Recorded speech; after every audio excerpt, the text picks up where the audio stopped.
Good morning all. നമ്മൾ ഇതുവരെ പഠിച്ചത് ഡിഫറെൻറ്റ് ടൈപ്പ് ഓഫ് മെമ്മറീസ് ആണ്. അതിൽ റാം പഠിച്ചു. റാമിൽ തന്നെ എസ് റാം പറഞ്ഞു, ഡി റാം പറഞ്ഞു, ഡി റാമിൽ അസിങ്ക്രണസ് ഡി റാം പറഞ്ഞു, സിങ്ക്രണസ് പറഞ്ഞു. അതിനുശേഷം റോം പറഞ്ഞു, അതിൻ്റെ ടൈപ്സ് പറഞ്ഞു. ഓക്കെ, ഇനി അടുത്തത് ഇങ്ങനെയുള്ള മെമ്മറീസിൻ്റെ speed, size and cost comparison ആണ് ഈ ലെക്ചറിൽ സ്റ്റാർട്ട് ചെയ്യുന്നത്. ഒരു കമ്പ്യൂട്ടർ സിസ്റ്റം ഡിസൈൻ ചെയ്യുമ്പോൾ അതിൻ്റെ ഏറ്റവും ബിഗ് ചലഞ്ച് എന്ന് പറഞ്ഞാൽ ഒരു സഫീഷ്യൻ്റ് ആയിട്ടുള്ള ലാർജ് മെമ്മറീനെ ഒരു റീസണബിൾ സ്പീഡിൽ ഒരു അഫോർഡബിൾ കോസ്റ്റിൽ പ്രൊവൈഡ് ചെയ്യുക എന്നുള്ളതാണ് ഏറ്റവും വലിയ ചലഞ്ച്. അപ്പോൾ ഇതുവരെ നമ്മൾ പഠിച്ച കുറച്ച് ഇമ്പോർട്ടൻറ്റ് ടൈപ്പ് ഓഫ് മെമ്മറീൻ്റെ ഒരു കമ്പാരിസൺ നമുക്ക് ചെയ്യാം സ്പീഡ്, സൈസ് ആൻഡ് കോസ്റ്റിൻ്റെ ടേംസിൽ. സ്റ്റാറ്റിക് റാം അല്ലെങ്കിൽ എസ് റാം. സ്റ്റാറ്റിക് റാം വളരെ ഫാസ്റ്റാണ്, പക്ഷെ അത് എക്സ്പെൻസീവാണ്. കാരണം നമ്മൾ എസ് റാം പഠിച്ച ടൈമിൽ ഒരു സീമോസിൻ്റെ എസ് റാം ഇംപ്ലിമെൻറ്റേഷനിൽ 6 ട്രാൻസിസ്റ്റേഴ്സ് നമ്മളവിടെ യൂസ് ചെയ്തു. അപ്പോൾ ഒരു സെല്ലിന് കറസ്പോണ്ടിങ് ആയിട്ട് തന്നെ 6 ട്രാൻസിസ്റ്റേഴ്സ് ഉണ്ട്. അപ്പോൾ അതിന് അത്രയും കോസ്റ്റാവും. പിന്നെ അതിനെ പാക്ക് ചെയ്യാനും ഡിഫിക്കൽട്ടാണ്. 6 ട്രാൻസിസ്റ്റർ ഒരു സെല്ലിൽ തന്നെയുണ്ട്. അപ്പോൾ ഒരു മെമ്മറി യൂണിറ്റ് എന്ന് പറയുമ്പോൾ കുറേ സെൽസ് ഉണ്ടാവും. അപ്പോൾ ഇത്രയും ഒരു സെല്ലിൽ 6 ട്രാൻസിസ്റ്റേഴ്സ് വെച്ച് ഇത്രയും സെൽസിനെയും കൂടെ ആകുമ്പോൾ ഒരുപാട് ട്രാൻസിസ്റ്റേഴ്സ് ആവും. അങ്ങനെ അതിൻ്റെ പാക്കിങ് വളരെ ഡിഫിക്കൽട്ടായിട്ടുള്ളൊരു കാര്യമാണ്. അതാണ് എസ് റാമിനെ പറ്റി പറയാനുള്ളത്. ഡി റാം അല്ലെങ്കിൽ ഡൈനാമിക് റാമിൻ്റെ കേസിൽ അതിൻ്റെ ബേസിക് സെൽ സ്ട്രക്ചർ എന്ന് പറയുന്നത് കുറച്ചുകൂടെ സിംപ്ലറാണ് എസ് റാമുമായിട്ട് കമ്പയർ ചെയ്യുമ്പോൾ. അതുകൊണ്ട് തന്നെ അത് കുറച്ച് ലെസ് എക്സ്പെൻസീവാണ്. പക്ഷേ എസ് റാമുമായിട്ട് കമ്പയർ ചെയ്യുമ്പോൾ അതിൻ്റെ സ്പീഡ് കുറച്ച് കുറവാണ്. അതാണ് ഡി റാം. ഡി റാം നമുക്ക് എസ് റാമിന് പകരമായിട്ട് യൂസ് ചെയ്യാം. അതായത് സ്റ്റോറേജ് കുറച്ചുകൂടെ ഉണ്ട്. പക്ഷേ നമുക്ക് ആവശ്യമായിട്ടുള്ള സ്റ്റോറേജ് സ്പേസ് അപ്പോഴും ഡി റാം മാത്രമായിട്ട് പ്രൊവൈഡ് ചെയ്യാനായിട്ട് പറ്റില്ല. അങ്ങനെയുള്ളൊരു കേസിലാണ് സെക്കൻഡറി സ്റ്റോറേജ് എന്ന് പറയുന്ന ഒരു കോൺസെപ്റ്റിലേക്ക് വരുന്നത്. അതായത് മാഗ്നറ്റിക് ഡിസ്ക് ഇമ്പോർട്ടൻ്റ് ആയിട്ടും സെക്കൻഡറി സ്റ്റോറേജായിട്ട് യൂസ് ചെയ്യുന്നു. അവിടെ എന്താണ് കുറച്ചുകൂടെ കോസ്റ്റ് കുറഞ്ഞ് എന്നാൽ large amount of storage provide ചെയ്യുന്ന ആണ് മാഗ്നറ്റിക് ഡിസ്ക് അല്ലെങ്കിൽ ഒരു സെക്കൻഡറി സ്റ്റോറേജ് എന്ന് പറഞ്ഞാൽ. ഇതാണ് സ്പീഡ്, സൈസ് ആൻഡ് കോസ്റ്റിൻ്റെ ടേംസിലുള്ള 3 ടൈപ്പ് ഓഫ് മെമ്മറീൻ്റെ കമ്പാരിസൺ. ഇത് നിങ്ങൾക്ക് ക്ലിയർ ആണെന്ന് വിശ്വസിക്കുന്നു. കാരണം നമ്മൾ എസ് റാം, ഡി റാം എല്ലാം ഓൾറെഡി അതിൻ്റെ കാര്യങ്ങളൊക്കെ ഡിസ്കസ് ചെയ്തതാണ്. അവിടെ എല്ലാം ഈ പോയിൻറ്റ്സ് പറഞ്ഞതാണ്. ഓക്കെ, നെക്സ്റ്റാണ് മെമ്മറി ഹൈറാർക്കി. മെമ്മറി ഹൈറാർക്കി എന്ന് പറഞ്ഞാൽ പല ടൈപ്പ് ഓഫ് മെമ്മറി ഉണ്ട്. അപ്പോൾ അതിനൊരു ഹൈറാർക്കി ഉണ്ടാവും. അതിൻ്റെ സൈസിൻ്റെ കേസിൽ, ഒരു സ്പീഡ്, കോസ്റ്റിൻ്റെ കേസിലൊക്കെ. അപ്പോൾ ഇവിടെ നിങ്ങൾക്ക് ഈ ഡയഗ്രം കണ്ടാൽ മനസ്സിലാവും. ഇവിടെ ഒരു ഹൈറാർക്കി പ്രസൻ്റ് ആണ്. ലെഫ്റ്റ് സൈഡിലൊരു ഡയഗ്രം കാണിച്ചിട്ടുണ്ട്. അതിലൊരു പ്രോസസ്സറുണ്ട്. ആ പ്രോസസ്സറിനുള്ളിൽ തന്നെ രജിസ്റ്റേഴ്സും ഉണ്ട്. പ്രൈമറി ക്യാഷ് അല്ലെങ്കിൽ L1 ക്യാഷ് ഉണ്ട്. പ്രോസസ്സറിന് ഔട്ട്സൈഡായിട്ട് സെക്കൻഡറി ക്യാഷ് ഉണ്ട്, മെയിൻ മെമ്മറി ഉണ്ട്, then finally magnetic disk or secondary memory. ഇത്രയാണ് ആ ഹൈറാർക്കിയിലെ കമ്പോണൻറ്റ്സ് എന്ന് പറഞ്ഞാൽ. ഇവിടെ ഏറ്റവും ഫാസ്റ്റായിട്ടുള്ള ആക്സസ് സ്പീഡ് ഉള്ളത്, അതായത് ഫാസ്റ്റ് ആക്സസ് ഉള്ളത് പ്രോസസ്സറിനുള്ളിലെ രജിസ്റ്റേഴ്സിലാണ്. അതായത് പ്രോസസ്സറിന് ഏറ്റവും നിയറസ്റ്റ് ആയിട്ടുള്ള മെമ്മറി യൂണിറ്റിൽ നിന്നാണ് പ്രോസസ്സറിന് കൺവീനിയൻ്റ് ആയിട്ടും ഏറ്റവും ഫാസ്റ്റായിട്ടും ഡേറ്റേനെ ആക്സസ് ചെയ്യാൻ പറ്റുന്നത്. അപ്പോൾ പ്രോസസ്സറിന് ഏറ്റവും നിയറസ്റ്റ് എന്ന് പറയുമ്പോൾ അതിൻ്റെ രജിസ്റ്റേഴ്സ് തന്നെയാണ്. അപ്പോൾ ഇവിടുത്തെ ഏറ്റവും ഫാസ്റ്റസ്റ്റ് മെമ്മറി യൂണിറ്റ് എന്ന് പറഞ്ഞാൽ, മെമ്മറി കമ്പോണൻറ്റ്സ് എന്ന് പറഞ്ഞാൽ രജിസ്റ്റേഴ്സാണ്. അതുകൊണ്ട് ഈ മെമ്മറി ഹൈറാർക്കിയിൽ ഏറ്റവും ടോപ്പ് എന്ന് പറയുന്നതും ഈ രജിസ്റ്റേഴ്സ് തന്നെയാണ്. ഇനി ഈ പ്രോസസ്സർ ചിപ്പിനുള്ളിൽ നമുക്കൊരു ചെറിയൊരു എമൗണ്ട് ഓഫ് മെമ്മറീനെ ഇംപ്ലിമെൻറ്റ് ചെയ്യാനായിട്ട് പറ്റും. അതാണ് പ്രൈമറി ക്യാഷ് അല്ലെങ്കിൽ L1 ക്യാഷ് എന്ന് പറയുന്നത്. അല്ലെങ്കിൽ അതിനെ പ്രോസസ്സർ ക്യാഷ് എന്നും പറയും. അതായത് പ്രോസസ്സർ ചിപ്പിനുള്ളിൽ തന്നെ ഒരു സ്മോൾ എമൗണ്ട് ഓഫ് മെമ്മറി, അതിനെയാണ് പ്രൈമറി ക്യാഷ് എന്ന് പറയുന്നത്. ക്യാഷ് തന്നെ 2 ലെവലുണ്ട്. ലെവൽ 1 ക്യാഷും ഉണ്ട്, ലെവൽ 2 ക്യാഷും ഉണ്ട്. ലെവൽ 1 ക്യാഷ് പ്രോസസ്സർ ചിപ്പിനുള്ളിൽ തന്നെയാണ്. Level 2 cache outside of processor ചിപ്പാണ്. അതുമല്ല ഇൻ ബിറ്റ്വീൻ പ്രോസസ്സർ ആൻഡ് മെമ്മറിയാണ്. പ്രോസസ്സറിനും മെമ്മറിക്കും ഇൻ ബിറ്റ്വീൻ ആയിട്ടാണ് സെക്കൻഡറി ക്യാഷ് അല്ലെങ്കിൽ L2 ക്യാഷ് പ്രസൻ്റ് ആയിട്ടുള്ളത്. അതിന് ശേഷം വരുന്നതാണ് മെയിൻ മെമ്മറി. മെയിൻ മെമ്മറി എന്ന് പറഞ്ഞാൽ സെക്കൻഡറി ക്യാഷിനേക്കാൾ കുറച്ചുകൂടി സൈസ് ഉള്ളതാണ്, പക്ഷേ സ്പീഡ് കുറവായിരിക്കും. ക്യാഷിൻ്റെ അത്രയും സ്പീഡ് മെയിൻ മെമ്മറിയിൽ കിട്ടില്ല. മെയിൻ മെമ്മറി ഇംപ്ലിമെൻറ്റ് ചെയ്തിരിക്കുന്നത് സിമ്മ്, ഡിമ്മ് അങ്ങനത്തെ ഉള്ള മൊഡ്യൂൾസ് യൂസ് ചെയ്തിട്ടാണ്. സിമ്മും ഡിമ്മും ഒക്കെ എന്താണെന്ന് ഓൾറെഡി DRAMസിനകത്ത് ഡിസ്കസ് ചെയ്തതാണ്. അപ്പം മെയിൻ മെമ്മറിയുടെ ഇംപ്ലിമെൻറ്റേഷൻ അങ്ങനെ, അതായത് സൈസ് കൂടുതലാണ് പക്ഷേ ക്യാഷിൻ്റെ അത്രയും സ്പീഡ് ഉണ്ടാവില്ല. ഫൈനൽ ലെവലാണ് മാഗ്നറ്റിക് ഡിസ്ക്. കുറഞ്ഞ കോസ്റ്റിൽ huge amount of storage provide ചെയ്യുന്നതാണ് മാഗ്നറ്റിക് ഡിസ്ക് എന്ന് പറയുന്നത്. ഇവിടെ മെമ്മറി ആക്സസിൻ്റെ സ്പീഡെന്ന് പറഞ്ഞാൽ വളരെ ക്രിട്ടിക്കലായിട്ടുള്ളൊരു കാര്യമാണ്. അപ്പോൾ ഇവിടെ നമുക്ക് സ്പീഡ് കൂട്ടാൻ വേണ്ടി, അതായത് കുറഞ്ഞ ടൈമിൽ ഓപ്പറേഷൻസ് അച്ചീവ് ചെയ്യാൻ വേണ്ടിയിട്ട് യൂസ് ചെയ്യേണ്ട ഒരു മെത്തേഡ് എന്താണെന്ന് പറഞ്ഞാൽ, അല്ലെങ്കിൽ ഇവിടെ യൂസ് ചെയ്യുന്ന മെത്തേഡ് എന്താണെന്ന് പറഞ്ഞാൽ, നിയർ ഫ്യൂച്ചറിൽ യൂസ് ചെയ്യുന്ന പ്രോഗ്രാമിനെയും ഡേറ്റേനെയും പ്രോസസ്സറിന് ഏറ്റവും നിയറസ്റ്റ് ആയിട്ടുള്ള മെമ്മറി യൂണിറ്റിലേക്ക് കൊണ്ടുവരിക എന്നുള്ളതാണ്. അതായത് നമ്മളുടെ ആ പ്രോഗ്രാം അല്ലെങ്കിൽ ഡേറ്റ സ്റ്റോർ ചെയ്തിരിക്കുന്ന യൂണിറ്റ് പ്രോസസ്സറിന് ഏറ്റവും നിയറസ്റ്റ് ആയിരിക്കണം. അങ്ങനെയാണെങ്കിൽ ആക്സസ് സ്പീഡ് വളരെ കൂടുതലായിരിക്കും. അതായത് വളരെ കുറച്ച് ടൈം കൊണ്ട് തന്നെ ഓപ്പറേഷൻസ് കംപ്ലീറ്റ് ചെയ്യാൻ പറ്റും. ഈ ഡയഗ്രത്തിൽ നിങ്ങൾക്ക് കാണാം, ഇതിൻ്റെ സൈസ് ആണെങ്കിൽ ഡൗൺവേർഡ്സ് ആണ് കൂടിക്കൊണ്ടിരിക്കുന്നത്. അതായത് പ്രോസസ്സറിന് അടുത്തേക്ക് വരുമ്പോൾ സൈസ് കുറയും, പ്രോസസ്സറിൽ നിന്ന് ദൂരേക്ക് പോകുമ്പോൾ സൈസ് കൂടുന്നുണ്ട്. അതായത് ഏറ്റവും ലാസ്റ്റ് ലെവലിനാണ് ഏറ്റവും കൂടുതൽ സൈസ്. സ്പീഡിൻ്റെ കേസിലാണെങ്കിൽ ഇതിൻ്റെ ഓപ്പോസിറ്റാണ്. അതായത് പ്രോസസ്സറിന് അടുത്തേക്ക് വരുമ്പം സ്പീഡ് കൂടുന്നുണ്ട്, ഏറ്റവും ലാസ്റ്റ് ലെവലിന് ഏറ്റവും സ്പീഡ് കുറവായിരിക്കും. അതുപോലെ തന്നെ സ്പീഡിൻ്റെ അതേപോലെ തന്നെയാണ് കോസ്റ്റ് പെർ ബിറ്റ്. അതായത് ഒരു ബിറ്റ് സ്റ്റോർ ചെയ്യാനുള്ള കോസ്റ്റ് എന്ന് പറഞ്ഞാൽ പ്രോസസ്സറിന് അടുത്തേക്ക് ചെല്ലുമ്പോൾ കൂടിക്കൊണ്ടിരിക്കും. അതായത് ഒരു സെക്കൻഡറി സ്റ്റോറേജിൽ ഒരു ബിറ്റിന് സ്റ്റോർ ചെയ്യാൻ വേണ്ടിയിട്ട് എത്ര കോസ്റ്റ് ആവും, അത് വളരെ കുറവായിരിക്കും കമ്പയർഡ് ടു ഒരു ക്യാഷിലെ ഒരു ബിറ്റിന് കറസ്പോണ്ടിങ്.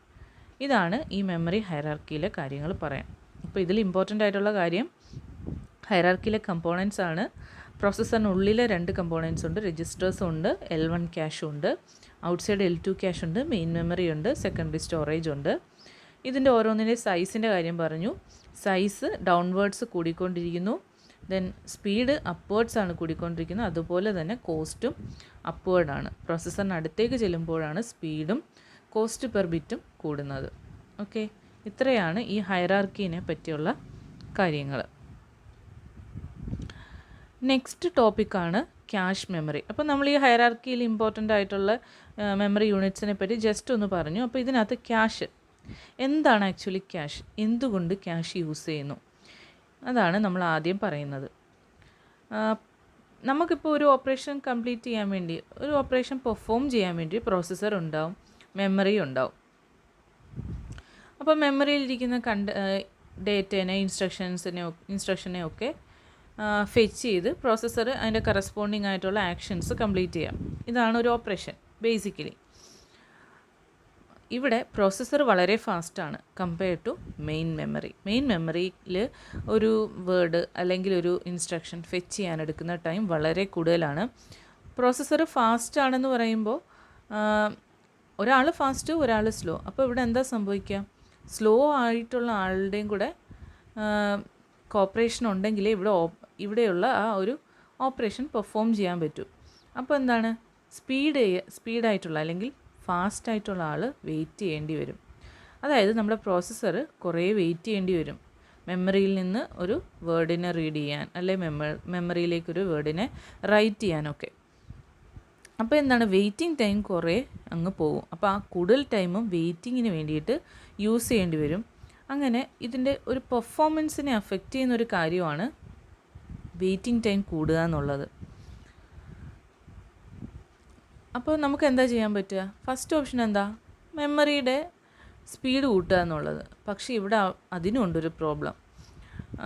മെമ്മറിക്ക് ഒരു പർട്ടിക്കുലർ ലിമിറ്റിനപ്പുറം അതിൻ്റെ ആക്സസ് സ്പീഡ് ഇൻക്രീസ് ചെയ്യാനായിട്ട് പറ്റില്ല. പിന്നെ അടുത്ത ഓപ്ഷൻ എന്താണ്? അടുത്ത ഓപ്ഷനാണ് ശരിക്കും ക്യാഷ് എന്ന് പറഞ്ഞാൽ. ക്യാഷ് ഒരു സ്മോൾ എമൗണ്ട് ഓഫ് മെമ്മറിയാണ് compare to main memory. Main മെമ്മറിയായിട്ട് കമ്പയർ ചെയ്യുമ്പം വളരെ കുറച്ച് സ്പേസ് ഉള്ളൊരു സ്റ്റോറേജ് ഏരിയ ഉള്ളൊരു യൂണിറ്റാണ് ക്യാഷ്. പക്ഷേ മെയിൻ മെമ്മറിയേക്കാൾ ഫാസ്റ്റാണ്.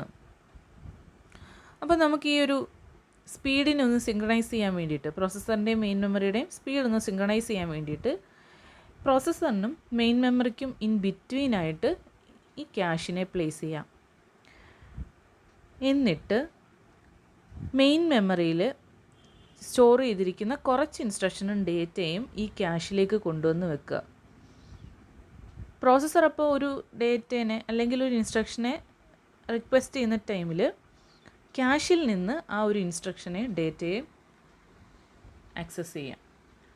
കാരണം പ്രോസസ്സർ മെയിൻ മെമ്മറിയിൽ നിന്ന് ആക്സസ് ചെയ്യുന്നതിനേക്കാൾ കുറച്ച് ടൈം മതി ക്യാഷിൽ നിന്ന് ആക്സസ് ചെയ്യാനായിട്ട്. അപ്പോൾ ഇവിടുത്തെ ഒരു പ്രധാന പ്രശ്നം ഏത് ഡേറ്റേനെ ക്യാഷിലേക്ക് കൊണ്ടുവരും. അതിന് ഏറ്റവും സിമ്പിളായിട്ട് പറയാൻ പറ്റുമെന്ന് പറഞ്ഞാൽ കറൻ്റ്ലി ആക്റ്റീവായിട്ടുള്ള സെഗ്മെൻറ്റിലെ പ്രോഗ്രാംസും ഡേറ്റയും അതിനെ ക്യാഷിലേക്ക് കൊണ്ടുവരും. അതായത് നമുക്ക് ഒരു നിയർ ഫ്യൂച്ചറിൽ യൂസ് ചെയ്യുന്ന ഇൻസ്ട്രക്ഷനും ഡേറ്റേനെ ക്യാഷിലേക്ക് കൊണ്ടുവെക്കുക. അന്നേരം പ്രോസസ്സർ ഉറപ്പായിട്ടും നിയർ ഫ്യൂച്ചറിൽ യൂസ് ചെയ്യാന്ന് പറഞ്ഞാൽ പിന്നെ അടുത്ത ഒരു സൈക്കിളിൽ പ്രോസസ്സർ ചിലപ്പോൾ റിക്വസ്റ്റ് ചെയ്യുന്ന ഡേറ്റ ഈ ക്യാഷിൽ കൊണ്ടുവന്ന് വെച്ചതായിരിക്കും. അപ്പോൾ അവിടുന്ന് തന്നെ എടുത്തു കൊടുക്കുക. അപ്പം മെമ്മറിയിലേക്ക് പോകേണ്ട ആവശ്യമില്ല. അപ്പം നിയർ ഫ്യൂച്ചർ എന്ന് പറയുമ്പോൾ ഓരോ ടൈം ഇൻക്രീസ് ചെയ്യുന്നതനുസരിച്ച് നിയർ ഫ്യൂച്ചർ മാറിക്കൊണ്ടിരിക്കുമല്ലോ. അപ്പോൾ എന്ത് വേണം? ക്യാഷ് എന്ന ഒരു ചെറിയൊരു സ്പേസും ആണ്. അപ്പം ഒരേ ഡേറ്റ തന്നെ അല്ലെങ്കിൽ എല്ലാ ഡേറ്റേനെയും കൂടെ ക്യാഷിലേക്ക് കൊണ്ടുവരാനും പറ്റില്ല. അപ്പോൾ എന്ത് വേണം? ഒരു പർട്ടിക്കുലർ പീരീഡിൽ ഇതിലെ ഡേറ്റേനെ ഇങ്ങനെ മാറ്റിക്കൊണ്ടും ഇരിക്കണം. ഇതാണ് ആക്ച്വലി ക്യാഷ്. അപ്പോൾ ക്യാഷ് എന്തുകൊണ്ട് നമ്മൾ യൂസ് ചെയ്യുന്നു എന്ന് പറഞ്ഞു, എങ്ങനെയാണ് അതിൻ്റെ ഓപ്പറേഷൻ എന്നും പറഞ്ഞു, അതിൻ്റെ ഒരു ബേസിക് കാര്യം പറഞ്ഞു. ക്യാഷിന് 2 ലെവൽസ് ഉണ്ട്. അത് ഓൾറെഡി നിങ്ങൾ ഡയഗ്രത്തിൽ കണ്ടതാണ്. ലെവൽ 1 ഉണ്ട്. Level 1 processor ചിപ്പിനുള്ളിലാണ്. ലെവൽ 2 അത് മെയിൻ മെമ്മറിക്കും പ്രോസസ്സറിനും ഇൻ ബിറ്റ്വീൻ ആയിട്ടാണ്. L2 ക്യാഷ് എന്ന് പറയും. ഇത് കറൻ്റ്ലി ആക്റ്റീവ് സെഗ്മെൻറ്റ്സിലെ പ്രോഗ്രാമും ഡേറ്റയുമാണ് സ്റ്റോർ ചെയ്യുന്നത്. ഇനി ക്യാഷ് മെമ്മറിയുടെ ബേസിക് പ്രിൻസിപ്പിൾ എന്ന് പറഞ്ഞാൽ ലൊക്കാലിറ്റി ഓഫ് റെഫറൻസ് ആണ്. അപ്പോൾ എന്താണ് ഈ ലൊക്കാലിറ്റി ഓഫ് റെഫറൻസ്? ഓക്കെ, അതിനു മുമ്പ് നമുക്കിപ്പോൾ പ്രോസസ്സർ റിക്വസ്റ്റ് ചെയ്യുന്നത് ഒരു വേർഡ് ഓഫ് ഡേറ്റ ആയിരിക്കാം, ഒരു വേർഡിനെ ആയിരിക്കും ആവശ്യമായി വരുന്നത്. അപ്പോൾ നമ്മൾ ഇവിടെ ലൊക്കാലിറ്റി ഓഫ് റെഫറൻസ് എന്ന് പറഞ്ഞാൽ ഈ ഒരു ടൈമിൽ പ്രോസസ്സർ റിക്വസ്റ്റ് ചെയ്യുന്ന വേർഡില്ലേ, ആ വേർഡുമായിട്ട് റിലേറ്റ് ചെയ്ത് അല്ലെങ്കിൽ അതിൻ്റെ നിയറസ്റ്റ് ആയിട്ടുള്ള ഏതെങ്കിലും ഒരു വേർഡിനെ ആയിരിക്കും നെക്സ്റ്റ് പ്രോസസ്സർ റിക്വസ്റ്റ് ചെയ്യാൻ പോകുന്നത്. അപ്പോൾ നമ്മൾ എന്താ ചെയ്യേണ്ടത്? ഒരു വേർഡിനെ മാത്രം ക്യാഷിലേക്ക് കൊണ്ടുവരാതെ ഒരു ബ്ലോക്ക് ഓഫ് വേർഡ്സിനെ, അടുത്തുള്ള കുറേ വേർഡ്സിനെ നമ്മൾ ക്യാഷിലേക്ക് കൊണ്ടുവരിക. അങ്ങനെയുള്ളപ്പം ഈ സൈക്കിളിൽ ചിലപ്പോൾ നമ്മൾ ഫസ്റ്റ് കൊണ്ടുവന്ന ആ ഒരു വേർഡായിരിക്കും പ്രോസസ്സർ റിക്വസ്റ്റ് ചെയ്യുന്നത്. ബട്ട് അടുത്ത ഒരു സൈക്കിൾ അല്ലെങ്കിൽ നിയർ ഫ്യൂച്ചറിൽ ഇതിന് തൊട്ടടുത്തായിട്ടുള്ള വേർഡ്സിനെ ആയിരിക്കും ഇത് റിക്വസ്റ്റ് ചെയ്യുന്നത്. അപ്പോൾ നമുക്ക് എന്ത് ചെയ്യാൻ പറ്റും? ആ വേർഡ്സ് നമ്മൾ ക്യാഷിൽ ഓൾറെഡി കൊണ്ടുവന്ന് കഴിഞ്ഞു. അന്നേരം മെയിൻ മെമ്മറിയിലേക്ക് പ്രോസസ്സറിന് പോകേണ്ട ആവശ്യമില്ല. ഡയറക്റ്റ് ക്യാഷിൽ നിന്ന് തന്നെ അതിൻ്റെ വേർഡിനെ ആക്സസ് ചെയ്യാനായിട്ട് പറ്റും. ഇതിനെയാണ് ലൊക്കാലിറ്റി ഓഫ് റെഫറൻസ്. ജസ്റ്റ് ആ ഒരു വേർഡിനെ മാത്രം കൊണ്ടുവരാതെ അതുമായിട്ട് അസോസിയേറ്റ് ചെയ്തിരിക്കുന്ന ഒരു ബ്ലോക്ക് ഓഫ് വേർഡിനെ, ബ്ലോക്ക് ഓഫ് ഡേറ്റേനെ നമ്മൾ ക്യാഷിലേക്ക് കൊണ്ടുവരുവാണ്. ഇനി നമ്മളിങ്ങനെ നിയർ ഫ്യൂച്ചറിൽ യൂസ് ചെയ്യാൻ ചാൻസ് ഉള്ള ഡേറ്റേനെയാണ് ക്യാഷിലേക്ക് കൊണ്ടുവരുന്നത്. അപ്പം പ്രോസസ്സർ ഒരു റിക്വസ്റ്റ് കൊടുക്കുന്ന ടൈമിൽ ആ റിക്വസ്റ്റ് ചെയ്ത ഡേറ്റ ക്യാഷിൽ പ്രസൻ്റ് ആണ്. അങ്ങനെയാണെങ്കിൽ അതിനെ ഒരു ക്യാഷ് ഹിറ്റ് എന്ന് പറയും. കാരണം നമ്മൾ പ്രോസസ്സർ റിക്വസ്റ്റ് ചെയ്ത ഡേറ്റ ക്യാഷിലുണ്ട്. ഇനി ആ ഡേറ്റ ക്യാഷിലില്ല, അന്നേരം അത് മെയിൻ മെമ്മറിയിലേ ഉള്ളൂ. ആ ടൈമിൽ ഒരിക്കലും അതിൻ്റെ റിക്വസ്റ്റ് ഫുൾഫിൽ ചെയ്യാൻ വേണ്ടിയിട്ട് ക്യാഷിന് പറ്റില്ല. നേരെ അത് മെയിൻ മെമ്മറിയിൽ തന്നെ പോയി ആ ഡേറ്റനെ എടുക്കണം. അപ്പോൾ ക്യാഷിൽ നിന്ന് അത് മിസ്സായിപ്പോയി, ക്യാഷിലില്ല ആ ഡേറ്റ, അതിനെ ക്യാഷ് മിസ് എന്ന് പറയും. അപ്പം പ്രോസസ്സർ റിക്വസ്റ്റ് ചെയ്ത ഡേറ്റ ക്യാഷിലുണ്ടെങ്കിൽ അതിനെ ക്യാഷ് ഹിറ്റ് എന്നും, ആ ഡേറ്റ ക്യാഷിലില്ലെങ്കിൽ അതിനെ ക്യാഷ് മിസ് എന്നും പറയും. ഇനി ഈ ക്യാഷ് മെമ്മറിയുടെ ഒരു സ്യൂട്ടബിൾ സൈസ് നമ്മൾ ചൂസ് ചെയ്യുവാണെങ്കിൽ ഒരു 90% ക്യാഷ് ഹിറ്റ് പോസിബിൾ ആക്കാൻ പറ്റും. അതായത് 90% ഡേറ്റയും ക്യാഷിൽ നിന്ന് തന്നെ ആക്സസ് ചെയ്യാനായിട്ട് പറ്റും. അന്നേരം എന്താണ്, വളരെ കുറച്ചൊരു ടൈം കൊണ്ട് തന്നെ ആ ഒരു പ്രോഗ്രാം കംപ്ലീറ്റ് ചെയ്യാനും വളരെ സ്പീഡായിട്ട് ഫാസ്റ്റായിട്ടുള്ള ആ ഓപ്പറേഷൻ കംപ്ലീറ്റ് ചെയ്യാനും സാധിക്കും. ഇതാണ് ക്യാഷ് മെമ്മറീൻ്റെ ബേസിക് കാര്യം. ലൊക്കാലിറ്റി ഓഫ് റെഫറൻസിനെ പറ്റി കുറച്ചുകൂടെ ഡീറ്റെയിൽഡ് ആയിട്ട് പറയാം. ലൊക്കാലിറ്റി ഓഫ് റെഫറൻസ് എന്താണ് ഞാൻ ഓൾറെഡി പറഞ്ഞു. ജസ്റ്റ് ഒരു വേർഡിനെ മാത്രം ക്യാഷിലേക്ക് കൊണ്ടുവരാതെ അതിൻ്റെ ഒരു ബ്ലോക്ക് ഓഫ് വേർഡ്സിനെ ക്യാഷിലേക്ക് കൊണ്ടുവരിക എന്നുള്ളതാണ് ലൊക്കാലിറ്റി ഓഫ് റെഫറൻസിൽ പറയുന്നത്. ഈ ഒരു ലൊക്കാലിറ്റി ഓഫ് റെഫറൻസ് ആണ് ക്യാഷിൻ്റെ ഒരു ബേസിക് പ്രിൻസിപ്പിൾ. അതെങ്ങനെയാണ് ഡിസൈഡ് ചെയ്തത്? അതെങ്ങനെയാണെന്ന് പറഞ്ഞാൽ കുറേ പ്രോഗ്രാംസ് ഇങ്ങനെ അനലൈസ് ചെയ്യുമ്പോൾ മിക്ക ഇൻസ്ട്രക്ഷൻസും ലോക്കലൈസ് ചെയ്തിരിക്കുന്നതെന്ന് പറഞ്ഞാൽ ഒരു പ്രോഗ്രാമിൻ്റെ ഒരു പർട്ടിക്കുലർ ഏരിയയിലാണ്. അതായത് ആ ഒരു ഏരിയയിലെ ഇൻസ്ട്രക്ഷൻ അല്ലെങ്കിൽ ഡേറ്റേനെ ഒരുപാട് ടൈംസ് ഇങ്ങനെ ആക്സസ് ചെയ്യുന്നു, അല്ലെങ്കിൽ റിപ്പീറ്റഡായിട്ട് ആക്സസ് ചെയ്യുന്നു. എന്നാൽ ബാക്കി കുറച്ച് ഏരിയ വളരെ ഇൻഫ്രീക്വൻ്റ് ആയിട്ട് ആക്സസ് ചെയ്യുന്നു. അപ്പോൾ ഒരു എക്സാമ്പിൾ ഞാൻ പറയാനാണെങ്കിൽ ലൂപ്പിൽ കുറേ ഇൻസ്ട്രക്ഷൻസ് കൊടുത്തു കഴിഞ്ഞാൽ ആ ലൂപ്പ് കണ്ടീഷൻ ഫെയിലാവുന്ന അത്രയും ടൈംസ് ആ ഒരു ഇൻസ്ട്രക്ഷൻസ് തന്നെ റിപ്പീറ്റഡായിട്ട് എക്സിക്യൂട്ട് ചെയ്യുകയാണ്. ബാക്കിയുള്ള ഭാഗത്തെ ഡേറ്റേനെ അല്ലെങ്കിൽ ഇൻസ്ട്രക്ഷനെ ഇൻഫ്രീക്വൻ്റ് ആയിട്ട് ആക്സസ് ചെയ്യുന്നുള്ളൂ. അപ്പോൾ അതാണ് ഒരു ലൂപ്പിൻ്റെ കേസ് പറഞ്ഞത്. അപ്പോൾ ഇത് കുറേ പ്രോഗ്രാംസ് ഇങ്ങനെ അനലൈസ് ചെയ്യുമ്പോൾ മനസ്സിലായി, ഇൻസ്ട്രക്ഷൻസ് എല്ലാം ഒരു പർട്ടിക്കുലർ ഏരിയയിൽ ഇങ്ങനെ കോൺസെൻട്രേറ്റ് ചെയ്യുവാണ്. അവിടെയാണ് ഏറ്റവും കൂടുതൽ ഫ്രീക്വൻ്റ് ആയിട്ടുള്ള ആക്സസ് ഉണ്ടാവുന്നത്. അന്നേരം എന്താ ചെയ്യേണ്ടത്? നമ്മളിപ്പോൾ ഒരു വേർഡിനെ മെമ്മറിയിൽ നിന്ന് ക്യാഷിലേക്ക് കൊണ്ടുവരുമ്പോൾ അതുമായിട്ട് അസോസിയേറ്റ് ചെയ്തിരിക്കുന്ന ഒരു ബ്ലോക്കിനെ കൂടി ഇങ്ങ് കൊണ്ടുവരിക. അതാണ് ലൊക്കാലിറ്റി ഓഫ് റെഫറൻസ് എന്ന് പറഞ്ഞാൽ. ഈ ലൊക്കാലിറ്റി ഓഫ് റെഫറൻസ് തന്നെ 2 ടൈപ്പ് ഉണ്ട്. ടെമ്പറലും ഉണ്ട്, സ്പേഷ്യലും ഉണ്ട്. ടെമ്പറൽ എന്ന് പറഞ്ഞാൽ ഇപ്പോൾ റീസെൻ്റായിട്ട് എക്സിക്യൂട്ട് ചെയ്ത ഇൻസ്ട്രക്ഷൻ തന്നെ വെരി സൂൺ അത് തന്നെ എക്സിക്യൂട്ട് ചെയ്യുന്നു. അതായത് നിയർ ഫ്യൂച്ചറിൽ സെയിം ഇൻസ്ട്രക്ഷൻ തന്നെ എക്സിക്യൂട്ട് ചെയ്യുന്നു. അതായത് ഒരേ മെമ്മറി ലൊക്കേഷൻ തന്നെ ഫ്യൂച്ചർ പോയിൻറ്റിൽ ആക്സസ് ചെയ്യുന്നു, അതിനുള്ളൊരു ടെൻഡൻസി. അതിനെയാണ് ടെമ്പറൽ ലൊക്കാലിറ്റി ഓഫ് റെഫറൻസ് എന്ന് പറയുന്നത്. ഒരു എക്സാമ്പിൾ പറയാനാണെങ്കിൽ ലൂപ്പ് അല്ലെങ്കിൽ ഐട്രേഷൻ്റെ കേസിൽ ഒരേ ഇൻസ്ട്രക്ഷൻ തന്നെയാണ് എക്സിക്യൂട്ട് ചെയ്യുന്നത്.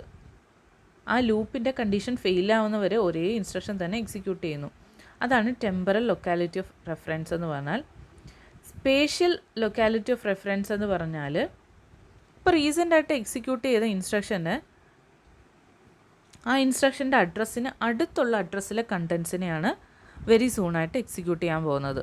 അതായത് ആ വേർഡിനെ അല്ല, അല്ലെങ്കിൽ ആ ഒരു ഇൻസ്ട്രക്ഷനെ അല്ല, അത് സ്റ്റോർ ചെയ്തിരിക്കുന്ന അഡ്രസ്സിന് നിയറസ്റ്റ് ആയിട്ടുള്ള അഡ്രസ്സിലെ ഇൻസ്ട്രക്ഷൻ. അങ്ങനത്തുള്ള കേസാണ് spatial locality of reference. Same instruction തന്നെ റിപ്പീറ്റഡായിട്ട് ആക്സസ് ചെയ്യുന്നതിന് ടെമ്പറൽ എന്നും, ഇപ്പോൾ എക്സിക്യൂട്ട് ചെയ്ത ഇൻസ്ട്രക്ഷന് നിയറസ്റ്റ് ആയിട്ടുള്ള ഇൻസ്ട്രക്ഷനെ എക്സിക്യൂട്ട് ചെയ്യുന്നത് സ്പേഷ്യൽ ലൊക്കാലിറ്റി ഓഫ് റെഫറൻസ് എന്നും പറയുന്നു. ഇതാണ് ലൊക്കാലിറ്റി ഓഫ് റെഫറൻസ് എന്ന് പറയുന്ന കോൺസെപ്റ്റിൻ്റെ മേജർ പോർഷൻ. ക്യാഷ് മെമ്മറീനെ കുറച്ചുകൂടെ ഡീറ്റെയിൽഡ് ആയിട്ട് നോക്കിക്കഴിഞ്ഞാൽ നിങ്ങൾക്കിവിടെ കാണാം, ഒരു CPU കാണിച്ചിട്ടുണ്ട്, ക്യാഷ് ഉണ്ട്, മെയിൻ മെമ്മറി ഉണ്ട്. CPUവിനും മെയിൻ മെമ്മറിക്ക് ഇൻ ബിറ്റ്വീനാണ് ക്യാഷ് മെമ്മറി. CPUവിനും ക്യാഷിനും ഇടയിലുള്ള ട്രാൻസ്ഫർ വേർഡ് ട്രാൻസ്ഫറാണ്. ക്യാഷിനും മെയിൻ മെമ്മറിയിലും ഇടയിൽ ബ്ലോക്ക് ട്രാൻസ്ഫറാണ്.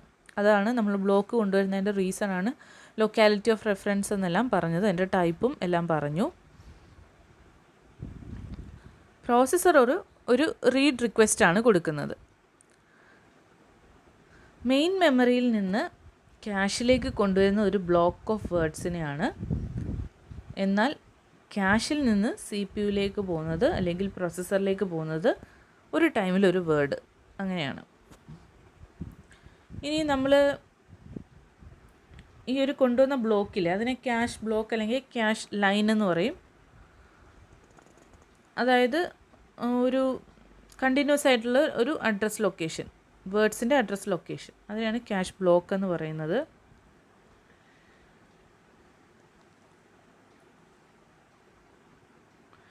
അപ്പോൾ നമ്മൾ ഒരു ബ്ലോക്ക് ഓഫ് ഡേറ്റനെ കൊണ്ടുവന്നത് കൊണ്ട് നിയർ ഫ്യൂച്ചറിലുള്ള റെഫറൻസസ് എല്ലാം ഈ ഒരു ബ്ലോക്കിൽ തന്നെ കോൺസെൻട്രേറ്റ് ചെയ്തിട്ടുണ്ടാവും എന്ന് നമ്മളൊരു അസംഷൻ, അതിൻ്റെ പേരിലാണ് ഒരു ബ്ലോക്ക് ഓഫ് ഡേറ്റനെ കൊണ്ടുവരുന്നത്. ഇനി ഒരു പർട്ടിക്കുലർ ടൈം പോയിൻറ്റിൽ മെയിൻ മെമ്മറിയിലെ കുറച്ച് കാര്യങ്ങൾ, കുറച്ച് ബ്ലോക്ക്സ് മാത്രമേ ക്യാഷിലുണ്ടാവൂ. അപ്പോൾ ഇങ്ങനെ ടൈം ചേഞ്ച് ചെയ്യുന്നതനുസരിച്ച് നമ്മൾക്ക് ഈ ക്യാഷിലുള്ള ഡേറ്റനെ കൂടെ ചേഞ്ച് ചെയ്യണം.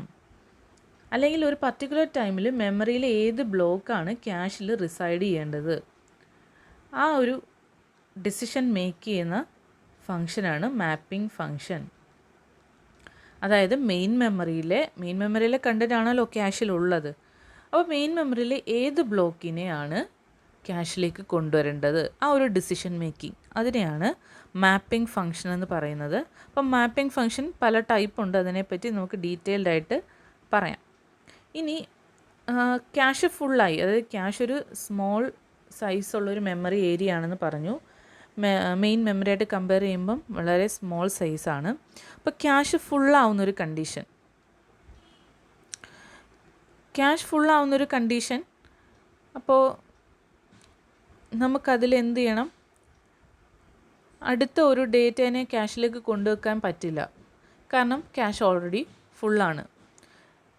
ഇപ്പോൾ എന്താ ചെയ്യേണ്ടത്, ക്യാഷിൽ ഓൾറെഡി ഉള്ള കുറച്ച് ഡേറ്റേനെ നമ്മൾ മാറ്റിയിട്ട് വേണം പുതിയ ആൾക്കാരെ പ്ലേസ് ചെയ്യാൻ വേണ്ടിയിട്ട്, പുതിയ ഡേറ്റനെ പ്ലേസ് ചെയ്യാൻ വേണ്ടിയിട്ട്.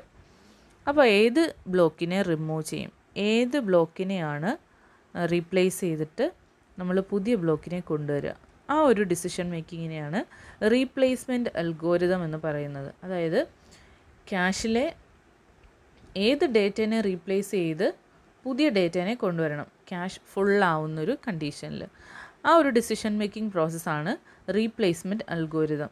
അപ്പോൾ നിങ്ങൾക്ക് മാപ്പിംഗ് ഫംഗ്ഷൻ എന്താണ്, റീപ്ലേസ്മെൻറ്റ് അൽഗോരിതം എന്താണെന്ന് ക്ലിയർ ആണോ?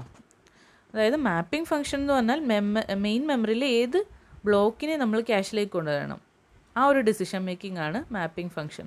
കാരണം മെയിൻ മെമ്മറി വളരെ വലുതാണ്, അപ്പം അതിൽ ഇഷ്ടം പോലെ ഡേറ്റയുണ്ട്. അപ്പോൾ അതിൽ നിന്ന് ഏത് വേണം ഈ ചെറിയ ക്യാഷിലേക്ക് കൊണ്ടുവരാൻ, ഈ ഒരു ഡിസിഷൻ മേക്കിംഗ് ആണ് മാപ്പിംഗ് ഫംഗ്ഷൻ ചെയ്യുന്നത്. എന്നാൽ ക്യാഷ് ഫുള്ളാവുന്ന കേസിൽ പുതിയൊരു ബ്ലോക്കിനെ ക്യാഷിലേക്ക് കൊണ്ടുവരണമെങ്കിൽ ഒരു ബ്ലോക്കിനെ ഇതിൽ നിന്ന് റിമൂവ് ചെയ്യണം. അത് ഏത് ബ്ലോക്കിനെ റിമൂവ് ചെയ്യും, ഈ ഒരു ഡിസിഷൻ മേക്കിംഗ് ആണ് റീപ്ലേസ്മെൻറ്റ് അൽഗോരിതം ചെയ്യുന്നത്. ഇതാണ് ക്യാഷ് മെമ്മറീനെ പറ്റി കുറച്ചുകൂടെ ഡീറ്റെയിൽഡ് ആയിട്ട് പറയുന്നത്. ഇത് നമ്മൾ ഓൾറെഡി പറഞ്ഞതാണ്. പ്രോസസ്സറിൽ നിന്നാണ് ഒരു റീഡ് റിക്വസ്റ്റ് വരുന്നത്. ഇനി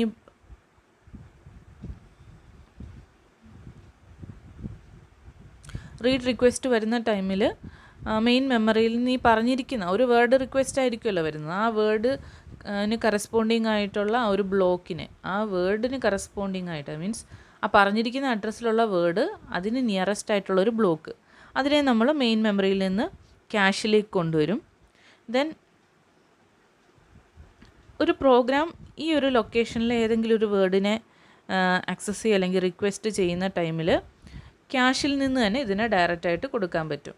കാരണം ഓൾറെഡി നമ്മൾ ആ ഡേറ്റേനെ അല്ലെങ്കിൽ ഇൻസ്ട്രക്ഷനെ ക്യാഷിലേക്ക് കൊണ്ടുവന്ന് കഴിഞ്ഞു. ക്യാഷിനകത്തൊരു റീസണബിൾ നമ്പർ ഓഫ് വേർഡ്സിനെ നമുക്ക് സ്റ്റോർ ചെയ്യാം, പക്ഷേ മെയിൻ മെമ്മറിയുമായിട്ട് കമ്പയർ ചെയ്യുമ്പോൾ അത് വളരെ സ്മോളാണ്. ഇനി മെയിൻ മെമ്മറി ബ്ലോക്കും ക്യാഷ് ബ്ലോക്കും തമ്മിലുള്ള ആ കറസ്പോണ്ടൻസ്, അതിനെയാണ് മാപ്പിംഗ് ഫംഗ്ഷൻ എന്ന് പറയുന്നത്. അല്ലെങ്കിൽ ആ ഒരു കറസ്പോണ്ടൻസ് അച്ചീവ് ചെയ്യുന്നത് മാപ്പിംഗ് ഫംഗ്ഷൻ വെച്ചിട്ടാണ്. മെയിൻ മെമ്മറിയിലെ ഏത് ബ്ലോക്ക് ക്യാഷ് ബ്ലോക്കിലേക്ക് പോകണം, ക്യാഷിൻ്റെ കുറേ സ്റ്റോറേജിലേക്ക് പോകണം, അതാണ് മാപ്പിംഗ് ഫംഗ്ഷൻ. ക്യാഷ് ഫുള്ളാവുന്ന കേസിൽ ഒരു പ്രോസസ്സർ ഒരു റിക്വസ്റ്റ് സെൻഡ് ചെയ്തു, അപ്പോൾ ആ ഡേറ്റ ക്യാഷിലില്ല, ആ ഡേറ്റനെ അപ്പോൾ മെയിൻ മെമ്മറിയിൽ നിന്ന് ഫെച്ച് ചെയ്യണം. ഫെച്ച് ചെയ്ത് ക്യാഷിലും കൊണ്ടുവരണം. അപ്പോൾ അതിന് വേണ്ടിയിട്ട് ക്യാഷിലേക്ക് കൊണ്ടുവരണമെങ്കിൽ ക്യാഷ് സ്പേസ് ഉണ്ടാവണം. ഫുള്ളായിട്ടുള്ള ഒരു കണ്ടീഷനിലാണെങ്കിൽ ക്യാഷിൽ സ്പേസ് ഇല്ല. ആ ഒരു കേസിൽ ക്യാഷിൽ നിന്ന് കുറച്ച് ഡേറ്റേനെ, ബ്ലോക്ക് ഓഫ് ഡേറ്റേനെ റിമൂവ് ചെയ്യണം. അത് ഏത് ഡേറ്റേനെ റിമൂവ് ചെയ്യും? അപ്പോൾ ഈ ഒരു ഓപ്പറേഷൻ അച്ചീവ് ചെയ്യാൻ വേണ്ടിയിട്ടുള്ള കളക്ഷൻ ഓഫ് റൂൾസ്, അതിനെയാണ് റീപ്ലേസ്മെൻറ്റ് അൽഗോരിതം എന്ന് പറയുന്നത്. ഇനി ക്യാഷ് ഓപ്പറേഷൻ്റെ ഒരു ഓവർവ്യൂ. ഫസ്റ്റ് ഇവിടെ ഓപ്പറേഷൻ സ്റ്റാർട്ട് ചെയ്യുന്നത് CPU ഒരു റിക്വസ്റ്റ് കൊടുക്കുകയാണ്. ഒരു അഡ്രസ്സ് വെച്ചിട്ടായിരിക്കും റിക്വസ്റ്റ് കൊടുക്കുന്നത്. ആ അഡ്രസ്സിലെ കണ്ടൻറ്റിനെ ഒന്നെങ്കിൽ റീഡ് അല്ലെങ്കിൽ റൈറ്റ്. അപ്പോൾ എന്താ ചെയ്യേണ്ടതെന്ന് പറഞ്ഞാൽ ഈ ഡേറ്റ ക്യാഷിലുണ്ടോ എന്ന് നോക്കും. ക്യാഷിലുണ്ടെങ്കിൽ അതിനെ ക്യാഷ് ഹിറ്റ് എന്ന് പറയും. ഹിറ്റ് ചെയ്ത് കഴിഞ്ഞാൽ ആ ഡേറ്റനെ ക്യാഷിൽ നിന്ന് തന്നെ ആക്സസ് ചെയ്യാൻ പറ്റും, വളരെ ഫാസ്റ്റായിട്ട് തന്നെ. അപ്പോൾ ക്യാഷിലില്ലെങ്കിൽ അത് കണ്ടീഷനെ മിസ് എന്ന് പറയും, ക്യാഷ് മിസ്. ക്യാഷ് മിസ്സായാൽ അതിന് കറസ്പോണ്ടിങ് ആയിട്ടുള്ള വേർഡ്സിനെ മെയിൻ മെമ്മറിയിൽ നിന്ന് റീഡ് ചെയ്യണം, ക്യാഷിലേക്ക് കൊണ്ടുവരണം, ദെൻ ക്യാഷിൽ നിന്ന് CPU കൊടുക്കണം. ഇതാണ് അതിൻ്റെ ഓപ്പറേഷൻ. ഇനി മെയിൻ മെമ്മറിയിലെ ബ്ലോക്സ് ആണല്ലോ ക്യാഷിലുള്ളത്. അപ്പോൾ ഏതൊക്കെ ബ്ലോക്സ് ആണ് ക്യാഷിൻ്റെ സ്ലോട്ടിലുള്ളത്, അങ്ങനെയുള്ള അത് ഒന്ന് ഇൻഡിക്കേറ്റ് ചെയ്യാൻ വേണ്ടിയിട്ട് മെയിൻ മെമ്മറിയിൽ ഒരു ടാഗുണ്ട്. അതായത് ഈ ടാഗുള്ള കറസ്പോണ്ടിങ് ബ്ലോക്ക് ക്യാഷിനകത്ത് പ്രസൻ്റ് ആണ്. അതിനാണ് ടാഗ് യൂസ് ചെയ്യുന്നത്. ഇതാണ് ക്യാഷിൻ്റെ ഓപ്പറേഷൻ എന്ന് പറയുന്നത്. നെക്സ്റ്റാണ് ക്യാഷ് ഹിറ്റിനെ നമ്മൾ കുറച്ച് ഡീറ്റെയിൽഡായിട്ട് പറയാം. ക്യാഷ് ഹിറ്റ് എന്താണെന്ന് പറഞ്ഞു. ഡേറ്റ ക്യാഷിൽ അവൈലബിൾ ആണെങ്കിൽ അതിനെ ക്യാഷ് ഹിറ്റ് എന്ന് പറയും. അത് റീഡ് ഹിറ്റും ഉണ്ട്, റൈറ്റ് ഹിറ്റും ഉണ്ട്. അതായത് റീഡ് ഓപ്പറേഷൻ കൊടുക്കുന്ന ടൈമിൽ ആ ഡേറ്റ ക്യാഷിലുണ്ടെങ്കിൽ അതിനെ ക്യാഷ് ഹിറ്റ് എന്ന് പറയും. റൈറ്റ് ഓപ്പറേഷനാണ്, അതായത് ഓൾറെഡി ക്യാഷിലുള്ള ഒരു ഡേറ്റേനെ നമ്മൾ റീറൈറ്റ് ചെയ്യുക. അപ്പം റൈറ്റ് ഹിറ്റാണെങ്കിൽ ആ ഓൾഡർ ആയിട്ടുള്ള ആ ഡേറ്റ അല്ലെങ്കിൽ ആ വേർഡ് ക്യാഷിലുണ്ട്, അതാണ് റൈറ്റ് ഹിറ്റ് എന്ന് പറഞ്ഞാൽ. ക്യാഷ് മിസ്സാണെങ്കിൽ ഇതിൻ്റെ ഓപ്പോസിറ്റ്, അതായത് റീഡ് മിസ്സും റൈറ്റ് മിസ്സും. ഡേറ്റ ക്യാഷിൽ അവൈലബിൾ അല്ല, റീഡ് ചെയ്യാനുമില്ല റൈറ്റ് ചെയ്യാനുമില്ല. അപ്പോൾ റീഡ് ഹിറ്റിൻ്റെ കേസിൽ എന്താണ് ചെയ്യേണ്ടത്? റീഡ് ഹിറ്റ് എന്ന് പറഞ്ഞാൽ നമ്മൾ അല്ലെങ്കിൽ ആ പ്രോസസ്സർ റിക്വസ്റ്റ് ചെയ്ത ഡേറ്റ ക്യാഷിലുണ്ട്. അപ്പോൾ ആ ക്യാഷിലുള്ള ബ്ലോക്ക് വാലിഡ് ആണെങ്കിൽ, അതിനൊരു പ്രോപ്പർ അഡ്രസ്സ് ഉണ്ടെങ്കിൽ ക്യാഷ് ഹിറ്റ് എന്ന് പറയും. അതായത് കറക്റ്റായിട്ടൊരു വാലിഡ് ഡേറ്റയാണ് നമ്മൾ ആ പ്രോസസ്സർ റിക്വസ്റ്റ് ചെയ്ത ആ ഡേറ്റ തന്നെയാണ് ക്യാഷിലുള്ളത്. ആ ഒരു കേസിൽ മെയിൻ മെമ്മറീൻ്റെ ആവശ്യമില്ല, ഓൾറെഡി ആ ഡേറ്റ ക്യാഷിൽ നിന്ന് കിട്ടി. ഇനി ഒരു റൈറ്റ് ഹിറ്റ് ആണെങ്കിൽ, റൈറ്റ് ഹിറ്റ് എന്ന് പറഞ്ഞാൽ മെയിൻ മെമ്മറിയിലുള്ള അതേ കണ്ടൻറ്റ് തന്നെ ക്യാഷിലും ഉണ്ട്. ഇപ്പോൾ എന്താ വേണ്ടത്? റൈറ്റ് എന്ന് പറഞ്ഞാൽ എന്താണ്? ഓൾറെഡി ഒരു വേർഡുണ്ട്, ആ വേർഡിനെ നമ്മൾ റൈറ്റ് കൊടുക്കുവാണ്. അപ്പോൾ എന്തോ ഒരു ചേഞ്ച് ഉണ്ടായതുകൊണ്ടാണല്ലോ റൈറ്റ് കൊടുക്കുന്നത്.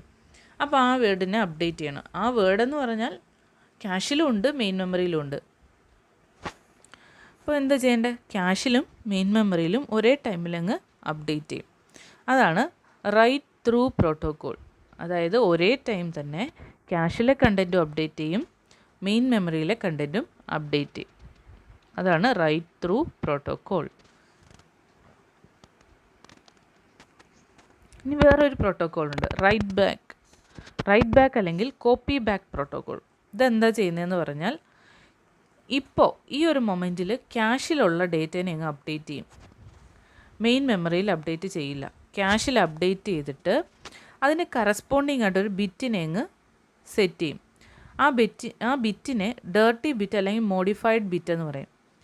അതായത് ക്യാഷിൽ ഒരു വേർഡിനെ അപ്ഡേറ്റ് ചെയ്തിട്ട് അല്ലെങ്കിൽ റൈറ്റ് ചെയ്തിട്ട് അതിന് കറസ്പോണ്ടിങ് ആയിട്ട് ഒരു ബിറ്റ് അങ്ങ് സെറ്റ് ചെയ്യും. ആ ബിറ്റിനെയാണ് ഡേർട്ടി ബിറ്റ് അല്ലെങ്കിൽ മോഡിഫൈഡ് ബിറ്റ് എന്ന് പറയുന്നത്. ഇനി ക്യാഷ് ഫുള്ളാവുന്ന കേസിൽ നമ്മൾ ക്യാഷിൽ പുതിയൊരു ബ്ലോക്കിനെ കൊണ്ടുവരണമെങ്കിൽ ക്യാഷിൽ ഒരു ബ്ലോക്കിനെ റിമൂവ് ചെയ്യണം. അപ്പോൾ ഇങ്ങനെ റിമൂവ് ചെയ്യുന്ന സമയത്ത്, ഒരു ബ്ലോക്കിനെ റിമൂവ് ചെയ്യുന്ന സമയത്ത് ഇത് ചെക്ക് ചെയ്യും, ഇതിൽ ഡേർട്ടി ബിറ്റ് സെറ്റായിട്ടുണ്ടോ എന്ന്. ഡേർട്ടി ബിറ്റ് സെറ്റായിട്ടുണ്ടെങ്കിൽ അതിൻ്റെ മീനിങ് എന്താ? അതൊരു വട്ടം റീറൈറ്റ് ചെയ്തിട്ടുണ്ട്. അതായത് ആ ബ്ലോക്ക് മെയിൻ മെമ്മറിയിൽ നിന്ന് കൊണ്ടുവന്ന ടൈമിലുള്ള കണ്ടൻ്റ് അല്ല ഇപ്പോൾ അതിലുള്ളത്, അതിനെന്തോ ഒരു ചേഞ്ച് സംഭവിച്ചിട്ടുണ്ട്. ആ ഒരു ചേഞ്ച് സംഭവിച്ച സമയത്ത് അത് ഈ ക്യാഷിൽ മാത്രമേ അപ്ഡേറ്റ് ചെയ്തിട്ടുള്ളൂ, മെയിൻ മെമ്മറിയിൽ അപ്ഡേറ്റ് ചെയ്തിട്ടില്ല. അപ്പോൾ നമ്മളൊരു പുതിയ ബ്ലോക്കിനെ ഇതിലേക്ക് കൊണ്ടുവരുമ്പോൾ ഈ പഴയ ബ്ലോക്കിനെ നമ്മൾ റിമൂവ് ചെയ്യുന്ന ടൈമിൽ ഈ ഡേർട്ടി ബിറ്റ് സെറ്റ് ചെയ്തിട്ടുണ്ടെങ്കിൽ അതിൻ്റെ മീനിങ് അതിനെന്തോ ഒരു ചേഞ്ച് സംഭവിച്ചിട്ടുണ്ട്. അതുപോലെ തന്നെ ഈ ചേഞ്ച് മെയിൻ മെമ്മറിയിൽ അപ്ഡേറ്റ് ചെയ്തിട്ടില്ല. അന്നേരം എന്താ ചെയ്യേണ്ടത്? ഈ ടൈമിൽ തന്നെ ഇതിനെ റിമൂവ് ചെയ്യുന്ന ടൈമിൽ എന്ത് ചേഞ്ചാണോ അതിലുള്ളത്, അല്ലെങ്കിൽ ആ ഒരു ബ്ലോക്കിനെ തിരിച്ച് മെയിൻ മെമ്മറിയിലേക്ക് അപ്ഡേറ്റ് ചെയ്യും. അപ്പോൾ പഴയ ആ ഒരു റൈറ്റ് ചെയ്ത ആ ഒരു ചേഞ്ച് ഇപ്പോൾ മെയിൻ മെമ്മറിയിലും റിഫ്ലക്റ്റ് ആവും. റൈറ്റ് ത്രൂ പ്രോട്ടോകോൾ ആണെങ്കിൽ ചേഞ്ച് ഉണ്ടാകുന്ന ടൈമിൽ ക്യാഷിലും മെയിൻ മെമ്മറിയിലും ഒരേ ടൈമിൽ അപ്ഡേറ്റ് ചെയ്യും. എന്നാൽ റൈറ്റ് ബാക്ക് ആണെങ്കിലോ ആ ടൈമിൽ ചേഞ്ച് ഉണ്ടാകുന്ന ടൈമിൽ ക്യാഷിൽ മാത്രം അപ്ഡേറ്റ് ചെയ്യും, എന്നിട്ടൊരു ബിറ്റ് സെറ്റ് ചെയ്യും. ഇനി എപ്പോഴെങ്കിലും ഈ ബ്ലോക്കിനെ ഈ ക്യാഷിൽ നിന്ന് റിമൂവ് ചെയ്യുന്ന ടൈമിൽ ഈ ഡേർട്ടി ബിറ്റ് സെറ്റ് ചെയ്തിട്ടുണ്ടെങ്കിൽ അതിൻ്റെ കറസ്പോണ്ടിങ് വാല്യൂവിനെ മെയിൻ മെമ്മറിയിലും അങ്ങ് അപ്ഡേറ്റ് ചെയ്യും. ഇതാണ് റൈറ്റ് ബാക്ക് പ്രോട്ടോകോൾ അല്ലെങ്കിൽ കോപ്പി ബാക്ക് പ്രോട്ടോകോൾ. ഇനി ക്യാഷ് മിസ് എന്താണ്? ക്യാഷിൽ നമ്മൾ ആ പ്രോസസ്സർ റിക്വസ്റ്റ് ചെയ്ത ഡേറ്റ ഇല്ല. ക്യാഷ് മിസ് രണ്ടുണ്ട്, റീഡ് മിസ്സും ഉണ്ട്, റൈറ്റ് മിസ്സും ഉണ്ട്. അതായത് റീഡ് ചെയ്യാനൊരു റിക്വസ്റ്റ് കൊടുത്തപ്പോൾ ആ ഡേറ്റ ക്യാഷിലില്ല. ആ റീഡ് മിസ്സിൽ എന്താ ചെയ്യേണ്ടതെന്ന്? റീഡ് മിസ്സിൽ ചെയ്യേണ്ടത് ആ റിക്വസ്റ്റ് ചെയ്ത വേർഡുള്ള ആ ഒരു ബ്ലോക്കിനെ മെമ്മറിയിൽ നിന്ന് ക്യാഷിലേക്ക് കൊണ്ടുവരിക, ദെൻ ക്യാഷിൽ നിന്ന് പ്രോസസ്സറിലേക്ക് ഫോർവേഡ് ചെയ്യുക. ഇതാണ് റീഡ് മിസ്സാവുന്ന കേസിൽ ചെയ്യുന്നത്. അതായത് നമ്മൾ ക്യാഷിൽ നോക്കിയപ്പോൾ അവിടെ ഇല്ല, അന്നേരം എന്താ ചെയ്യേണ്ടത്? മെയിൻ മെമ്മറി പോയിട്ട് റീഡ് ചെയ്ത് ക്യാഷിൽ കൊണ്ടുവന്നിട്ട് ക്യാഷിൽ നിന്ന് പ്രോസസ്സറിലേക്ക് കൊണ്ടുപോകണം. ഇനി ഇതിനകത്ത് തന്നെ load through or early restart എന്ന് പറയുന്ന ഒരു കേസുണ്ട്. അതായത് ഒരു വേർഡിനെ ആയിരിക്കും നമ്മൾ പ്രോസസ്സർ റിക്വസ്റ്റ് ചെയ്തത്. അപ്പോൾ ആ ഒരു കംപ്ലീറ്റ് ബ്ലോക്കിനെയും കൂടെ കൊണ്ടുവന്നിട്ട് പിന്നെ ഒരു വേർഡിനെ സെൻഡ് ചെയ്യുന്നതിന് പകരം ആ ഒരു വേർഡിനെ ഡയറക്റ്റായിട്ട് അങ്ങ്, അല്ലെങ്കിൽ കംപ്ലീറ്റ് ബ്ലോക്കിനെ കൊണ്ടുവരുന്നതിന് മുമ്പ് ആ ഒരു റിക്വസ്റ്റ് ചെയ്ത വേർഡിനെ പ്രോസസ്സറിലേക്കൊക്കെ സെൻഡ് ചെയ്യുക, എന്നിട്ട് അതിന് നിയറസ്റ്റ് ആയിട്ടുള്ള ആ ഒരു ബ്ലോക്കിനെ ക്യാഷിലേക്ക് കൊണ്ടുവരിക. ഇതിനെയാണ് load through or early restart എന്ന് പറയുന്നത്. ഇതാണ് ഒരു റീഡ് മിസ്സിൻ്റെ കേസിൽ ചെയ്യുന്നത്. റൈറ്റ് മിസ്സിൻ്റെ കേസിൽ ഇപ്പോൾ റൈറ്റ് ഓപ്ഷൻ രണ്ട് രീതിയിലുണ്ട്. റൈറ്റ് ത്രൂ ഉണ്ട്, റൈറ്റ് ബാക്ക് ഉണ്ട്. റൈറ്റ് മിസ് എന്ന് പറഞ്ഞാൽ എന്താണ്? നമ്മളൊരു വേർഡിനെ അപ്ഡേറ്റ് ചെയ്തു, അപ്പോൾ അതിനെ, അല്ലെങ്കിൽ ഒരു വേർഡിന് ഒരു ചേഞ്ച് വന്നു, അപ്പോൾ ആ ഒരു ചേഞ്ച് ക്യാഷിലും മെയിൻ മെമ്മറിയിലും അപ്ഡേറ്റ് ചെയ്യണം. അപ്പോൾ അതിൽ അപ്ഡേറ്റ് ചെയ്യാൻ വേണ്ടി ക്യാഷിൽ നോക്കിയപ്പോൾ ആ വേർഡ് അവിടെ ഇല്ല. അപ്പം അന്നേരം എന്താണ്? അത് മെയിൻ മെമ്മറിയിലേ ഉള്ളൂ. അപ്പം അങ്ങനെ ഇല്ലാത്തൊരു കേസാണ് റൈറ്റ് മിസ്. ഇനി റൈറ്റ് മിസ് അതിനകത്ത് തന്നെ റൈറ്റ് ത്രൂ പ്രോട്ടോകോൾ യൂസ് ചെയ്യുവാണെങ്കിൽ ഇവിടെ ചെയ്യേണ്ടത് മെയിൻ മെമ്മറിയിലെ കണ്ടൻറ്റിനെ അങ്ങ് ഡയറക്റ്റ് അപ്ഡേറ്റ് ചെയ്യുക. ക്യാഷുമായിട്ട് ഇതിന് യാതൊരു ബന്ധവുമില്ല. നേരെ മെയിൻ മെമ്മറിയിലെ അതിൻ്റെ കറസ്പോണ്ടിങ് കണ്ടൻറ്റിനെ അപ്ഡേറ്റ് ചെയ്യാം. എന്നാൽ ഒരു റൈറ്റ് ബാക്ക് പ്രോട്ടോക്കോളാണ് യൂസ് ചെയ്യുന്നതെങ്കിൽ എന്താ ചെയ്യേണ്ടതെന്ന് പറഞ്ഞാൽ, ഫസ്റ്റ് നമ്മൾ കണ്ടു ആ ഡേറ്റ ഇവിടെ ഇല്ല, ക്യാഷിലില്ല. അപ്പോൾ എന്ത് വേണം? ആ അഡ്രസ്സിൽ പോയിട്ട് മെയിൻ മെമ്മറിയിൽ നിന്ന് ആ ഡേറ്റനെ ഇവിടെ കൊണ്ടുവരണം, എന്നിട്ട് ക്യാഷിൽ അതിനെ അപ്ഡേറ്റ് ചെയ്യാം. അപ്പോൾ പഴയ ആ ഡേറ്റേനെ മെയിൻ മെമ്മറിയിൽ നിന്ന് ക്യാഷിൽ കൊണ്ടുവന്നിട്ട് ക്യാഷിൽ അപ്ഡേറ്റ് ചെയ്യുക, ക്യാഷിൽ മാത്രം അപ്ഡേറ്റ് ചെയ്യുക. എന്നിട്ട് എപ്പോഴെങ്കിലും, എന്നിട്ട് എന്ത് ചെയ്യണം? ഡേർട്ടി ബിറ്റ് സെറ്റ് ചെയ്യും കൂടെ വേണം. എന്നിട്ട് എപ്പോഴെങ്കിലും ഈ ബ്ലോക്കിനെ റിമൂവ് ചെയ്യുന്നൊരു കേസ് വന്നാൽ ഈ ഡേർട്ടി ബിറ്റ് സെറ്റ് ആയിട്ടുണ്ടോ എന്ന് നോക്കും. ഉണ്ടെങ്കിൽ ആ കറസ്പോണ്ടിങ് വേർഡിനെ മെയിൻ മെമ്മറിയിലൂടെ അപ്ഡേറ്റ് ചെയ്യണം. ഇതാണ് ക്യാഷ് മിസ്സിൻ്റെ കേസ്. അപ്പോൾ നമ്മൾ ഇന്ന് ഡിസ്കസ് ചെയ്തത്, ആദ്യം നമ്മൾ സ്പീഡ്, സൈസ്, കോസ്റ്റ്, ഈ ഒരു 3 പാരാമീറ്റേഴ്സ് യൂസ് ചെയ്തിട്ട് ഡിഫറെൻറ്റ് ടൈപ്പ് ഓഫ് മെമ്മറീനെ ഡിസ്കസ് ചെയ്തു. അതിനുശേഷം പറഞ്ഞത് മെമ്മറി ഹൈറാർക്കിയാണ്. മെമ്മറി ഹൈറാർക്കിയിൽ നമ്മൾ ആ ഒരു കംപ്ലീറ്റ് ഹൈറാർക്കി പറഞ്ഞു. ടോപ്പ് ടു ബോട്ടം, സൈസിൻ്റെ കേസ് പറഞ്ഞു, സ്പീഡ് എങ്ങനെയാണ്, കോസ്റ്റ് പെർ ബിറ്റ് പറഞ്ഞു, പല ടൈപ്പ് ഓഫ് മെമ്മറീൻ്റെ ജസ്റ്റ് ഒരു ഇൻട്രൊഡക്ഷൻ പറഞ്ഞു. അതിൽ ക്യാഷ് മെമ്മറീനെ പറ്റി ഡീറ്റെയിൽഡ് ആയിട്ട് പറഞ്ഞു. എന്തുകൊണ്ടാണ് ക്യാഷ് എന്ന് പറയുന്ന ഒരു മെമ്മറി യൂസ് ചെയ്യേണ്ടി വന്നതെന്നുള്ള കേസ് നമ്മൾ പറഞ്ഞു. ദെൻ ക്യാഷിലുള്ള പല കാര്യങ്ങൾ പറഞ്ഞു. ക്യാഷിൻ്റെ ടൈപ്പ് പറഞ്ഞു, L1 ക്യാഷ്, L2 ക്യാഷ്. പിന്നെ ക്യാഷ് എന്ന് പറയുന്ന ഒരു കോൺസെപ്റ്റ് അത് എന്താണ് ഡിപ്പെൻഡ് ചെയ്യുന്ന കോൺസെപ്റ്റ് ഏതാണ്, ലൊക്കാലിറ്റി ഓഫ് റെഫറൻസ് പറഞ്ഞു. അത് തന്നെ 2 ടൈപ്പ് പറഞ്ഞു, ടെമ്പറലും പറഞ്ഞു, സ്പേഷ്യലും പറഞ്ഞു. ദെൻ ക്യാഷ് ഹിറ്റ് പറഞ്ഞു, ക്യാഷ് മിസ് പറഞ്ഞു. പിന്നെ മാപ്പിംഗ് ഫംഗ്ഷൻ എന്താണെന്നും റീപ്ലേസ്മെൻറ്റ് അൽഗോരിതം പറഞ്ഞു. ദെൻ ഇതിൻ്റെ ഒരു ഓപ്പറേഷൻ ഓവറോൾ പറഞ്ഞു, എന്താണ് ആക്ച്വലി നടക്കുന്നത്, അതാണ് ഇവിടെയും പറഞ്ഞിരിക്കുന്നത്. പിന്നെ ക്യാഷ് ഹിറ്റ് അത് നമ്മൾ ഡീറ്റെയിൽഡ് ആയിട്ട് പറഞ്ഞു. ക്യാഷ് ഹിറ്റിൽ റീഡ് ഹിറ്റിൽ എന്താണ് ചെയ്യുന്നത്, റൈറ്റ് ഹിറ്റിൽ. അപ്പോൾ റൈറ്റിൽ തന്നെ റൈറ്റ് ത്രൂ പ്രോട്ടോക്കോളും റൈറ്റ് ബാക്ക് പ്രോട്ടോക്കോളും പറഞ്ഞു. അത് വളരെ ഇമ്പോർട്ടൻ്റ് ആണ്, എന്താണ് ആക്ച്വലി അതൊന്ന് നന്നായി മനസ്സിലാക്കണം. അതുപോലെ തന്നെ ക്യാഷ് മിസ്സും പറഞ്ഞു, അതിൽ റീഡ് മിസ്സും റൈറ്റ് മിസ്സും പറഞ്ഞു. ഓക്കെ, ഇതാണ് നമ്മൾ ഇന്ന് ഡിസ്കസ് ചെയ്ത പോർഷൻ. ഓക്കെ, ഇത്രയാണ് ഇന്ന് പറയാനുള്ളത്.